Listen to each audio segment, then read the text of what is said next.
کیا اس موجودہ set up نے بھرپور کوشش کی ہے کہ ملک ریاض صاحب وعدہ معاف گواہ بن جائیں؟ نہیں، میرا خیال ہے کہ ایک دفعہ کا تو مجھے پتہ ہے کہ بغیر وعدہ معاف گواہ کے بھی معاملات طے ہو گئے تھے، اچھا، اور یہ بھی طے ہو گیا تھا کتنے پیسے ہوں گے، کیا ہوگا. لیکن جو سب سے زیادہ خرابی ہوئی ہے وہ ان کے جو ٹویٹ تھا اس سے ہوئی ہے. ملک ریاض صاحب کا ملک ٹویٹ صاحب کون سے والا ٹویٹ؟ وہ ٹویٹ تھا جب انہوں نے یہ ٹویٹ کر دیا تھا کہ بھئی زیادتیاں ہو رہی ہیں، یہ ہو رہا ہے، وہ ہو رہا ہے، اور مجھے وعدہ معاف گواہ، اور یہ وہ بالکل اس وقت معاہدہ امپلیمنٹ ہونے والا تھا. اچھا، اور اس میں صدر صاحب بھی جو تھے ملک ریاض صاحب کے سفارشی تھے، سسٹم کے اندر اور لوگ، زرداری صاحب.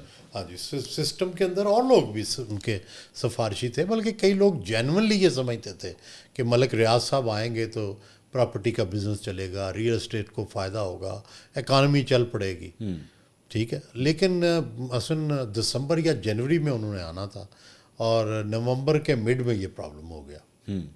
اور پھر اس کے بعد سے اب تک کوئی کوششوں کے باوجود بھی وہ معاملہ ٹھیک نہیں ہو رہا. انہوں نے لیٹر بھی سنا ہے لکھے، دو تین لیٹر لکھے ہیں انہوں نے، جس میں انہوں نے شہداء کو زمین دینے کی بات کی ہے اور بات کی ہے. لیکن معاملہ چونکہ وہ اس حد تک آگے چلا گیا، اور اس کے اندر شاید ہمارا جو موجودہ رجیم ہے ان کو پولیٹیکل کینوٹیشن نظر آئیں.